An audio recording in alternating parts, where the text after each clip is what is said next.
Salut, bienvenue sur Landaman. Je te parle souvent de la maison d'édition Shueisha, alors je vais te présenter le manga qui lui rend vraiment honneur.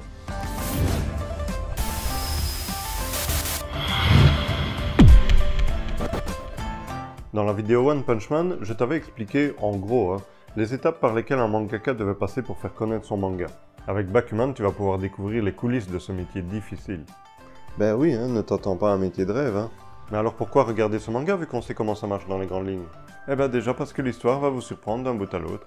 Et c'est avec un manga comme celui-ci que tu te rendras compte du potentiel que les artistes japonais ont pour nous raconter une histoire. Et d'une histoire toute simple, un manga sur le manga. Ils en font un chef-d'œuvre. De plus, tu vas pouvoir découvrir toute la complexité qu'il y a à réaliser un bon manga. Et les facettes, caricaturées évidemment, de certains créateurs, tous plus attachants les uns que les autres. Ou encore des méthodes utilisées par des rivaux un peu moins éthiques afin de prendre des raccourcis dans ce monde de concurrence. Bref, un petit trésor d'informations. Nous allons suivre Moritaka Mashiro qui va se faire prier par le meilleur élève de la classe, Akito Takagi, de faire équipe ensemble afin de créer un manga. Mashiro, pour des raisons personnelles, refuse son offre, mais se voit appeler le soir même par Takagi afin qu'il le rejoigne devant la maison de Mio Hazuki. La fille dont Mashiro est secrètement amoureux, enfin, secrètement. Takagi est au courant bien sûr car il remarque beaucoup de choses du fond de la classe, et ils en ont d'ailleurs parlé lors de la proposition de faire équipe. Takagi donc lui a dit qu'il avait une déclaration à faire à Mio, et Mashiro est inquiet sur le contenu de celle-ci bien sûr. Et du coup il va le rejoindre à la fois surpris et choqué car il est au courant de ses sentiments pour elle. Mais une fois devant l'élu de son cœur et quand il entend Takagi qui dévoile juste son projet de devenir mangaka, parce qu'elle veut être doubleuse et que ce serait bien qu'elle double l'héroïne de l'adaptation animée. Il respire un peu et est même étonné de l'intérêt que porte Mio à cette déclaration, et aussi par le fait qu'elle veuille devenir doubleuse. Se sentant rassuré, il prend la décision d'accompagner Takagi dans ce projet, et du coup il annonce lui aussi qu'il va participer à l'aventure et dessinera le manga. Voyant la joie de Mio et dans l'emballement de l'effervescence et dans un élan de courage ou de folie ou de je sais pas, il lui propose qu'une fois leurs deux buts atteints, elle doubleuse et lui une adaptation animée de son manga, de se marier. Ouais. Oh la bourde! Mio évidemment rentre chez elle à toute vitesse gênée par cet aveu soudain.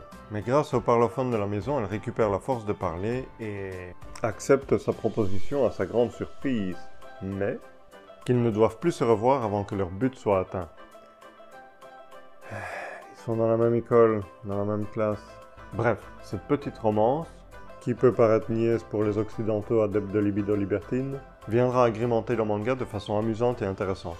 Mais c'est à partir de ce fait que le manga commence vraiment, car la motivation de Mashiro ne va faire que grandir évidemment. Le premier obstacle sera d'ailleurs de taille, il va devoir informer ses parents de cette décision.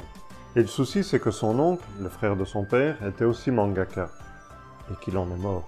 Donc avoir l'accord de son père, et en plus devoir l'annoncer à son grand-père, ne va pas être facile du tout. Mais tu te doutes qu'il va pouvoir le faire, sinon le manga est fini, et cette partie de l'histoire est très intéressante.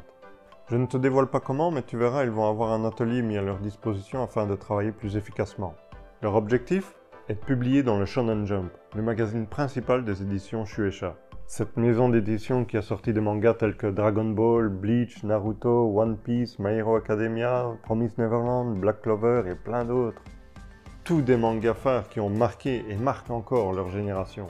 Mais ce n'est pas tout, ils doivent être publiés, mais aussi avoir un manga à succès, afin d'espérer décrocher une adaptation animée, pour ainsi prendre Mio comme doubleuse et pouvoir accomplir leur rêve afin qu'ils se marient. Autant vous dire qu'ils ne vont pas avoir facile. Beaucoup d'obstacles vont être sur leur route, dont un certain Nizuma, qui va se révéler comme un rival incroyable. Génie du manga qui aime la première place du classement, et qui est quelque peu excentrique. Non, moi je préfère prévenir. Ce manga vaut vraiment la peine pour plusieurs points. Déjà découvrir comment fonctionne la maison d'édition Shueisha, mais aussi leur système de publication par le Shonen Jump, ainsi que le système des votes des lecteurs, etc. Les éditeurs vont être aussi des personnages très attachants, et les différentes personnalités vont être très intéressantes, ainsi que leur développement personnel. J'ai entendu une critique qui disait que Bakuman faisait croire que c'était facile de devenir mangaka.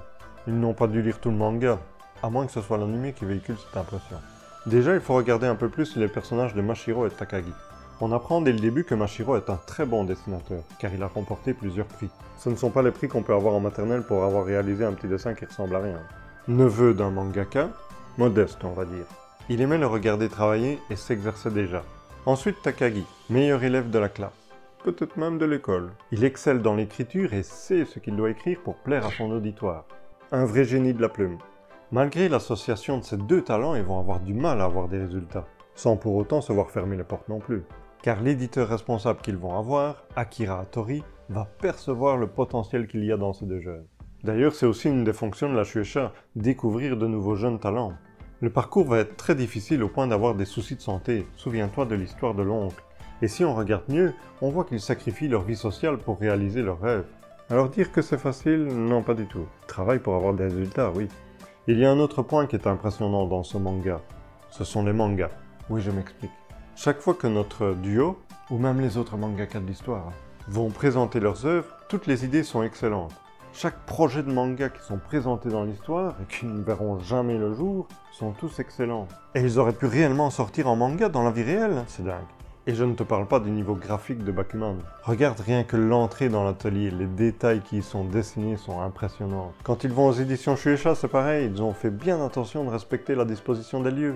Le bâtiment, l'entrée, jusqu'au formulaire de visite. Il y a aussi des moments où, pour expliquer certains détails techniques dans les mangas, nos héros vont faire référence à des mangas existants. Des éditions Shueisha, bien sûr, c'est normal en même temps. Et ils vont citer Dragon Ball, bien sûr, mais aussi Bleach, Naruto et plein d'autres. Franchement, ce manga édité chez Kana, terminé en 20 tomes, est une petite pépite à découvrir. Surtout, ne te fie pas à l'épaisseur des volumes, il y a énormément d'informations à l'intérieur, et il prend plus de temps à lire qu'un autre manga. Bien sûr, c'est un duo qui va réaliser ce manga. C'est d'ailleurs pour ça qu'ils ont mis en scène un duo. L'auteur et le dessinateur sont très connus par les habitués, car ce sont eux qui ont dessiné le fameux Death Note. Et d'ailleurs, si tu ne l'as pas vu, je te le conseille fortement, parce que c'est un incontournable de cette culture nippone. L'auteur est Tsugumi Oba, et le dessinateur est Takeshi Obata. Si l'auteur n'a rien écrit en dehors de leur duo, Takeshi Obata lui a dessiné d'autres choses, comme le manga Hikaru no Go, que nous pouvons voir d'ailleurs dans les étagères du fameux atelier. Mais c'est avec l'auteur Yumi Ota qu'il réalisera cette œuvre, qu'elle a écrit à 41 ans. Ça peut donner de l'espoir à certains. Elle en a aux alentours de 62 aujourd'hui. Bakuman aura droit à son adaptation animée avec 3 saisons de 25 épisodes, réalisées par les studios JC Staff, qui a réalisé la saison 2 de One Punch Man, qui était quelque peu décevante, mais laissons-leur peut-être une chance pour la suite. Car pour l'adaptation de Bakuman, je n'ai rien de spécial à dire. Du moins, sur la saison 1, je n'ai pas encore vu le reste, et puis Bakuman et One Punch Man sont très différents à animer. Ah si, il y a un truc qui me fait bizarre dans l'animé. Ils ont remplacé le nom du Jump par Jack, les éditions Shueisha par Yueisha, et les Nemu qui sont les storyboards par Nem. Je sais pas pourquoi. Il y a aussi un film qui a été réalisé, mais comme c'est un film japonais, c'est difficile d'y avoir accès. Donc si tu l'as vu, dis-moi ce que tu en penses par rapport au manga ou l'adaptation animée. Même si je me doute un peu du verdict. Ici encore, un extrait gratuit était disponible dont tu trouveras le lien en description. Si ça t'a plu, n'oublie pas le pouce en l'air qui fait toujours plaisir. Si l'envie te dit, écris-moi un commentaire que je lirai avec grand plaisir et auquel je ne manquerai pas de répondre. N'oublie pas bien sûr de t'abonner si ce n'est pas encore fait, ainsi que d'activer la petite cloche pour être au courant des sorties vidéo. Et sur ce, prends soin de toi. Salut! Nous allons suivre Moritaka Mashiro qui va se faire prier par le meilleur élève de la classe, Akito Takagi. Akito? Ben oui, c'était bon. Ça sentait un nom de chien, donc n'est pas Akito. Et ici Akito. Ouais. Mashiro, pour des raisons personnelles, refuse son offre, mais se voit appeler le soir même par Takagi qui lui demande de le rejoindre devant la maison... Ah, presque, devant la maison. Mashiro, pour des raisons personnelles, refuse son offre, mais se voit appeler le soir même par Takagi afin qu'il le rejoigne devant la maison de Mio Hazuki. Wow. Je deviens bon? Non. Aucune chance. Et du coup, il va le rejoindre à la... Le rejoindre. Qui peut paraître niaise pour les occidentaux adeptes de libido libertine. Adepte de libido libertine. Qui peut paraître niaise pour les occidentaux adeptes de libido... Qui peut paraître niaise pour les occidentaux adeptes de libido libertine. Ah. Enfin. Je ne te dévoile pas comment, mais tu verras, ils vont avoir un atelier mis à leur disposition afin de travailler plus efficacement. Du premier coup, alors que j'ai rajouté des trucs en plus. Voilà. Quand ils vont aux éditions Shueisha, j'ai pas donné.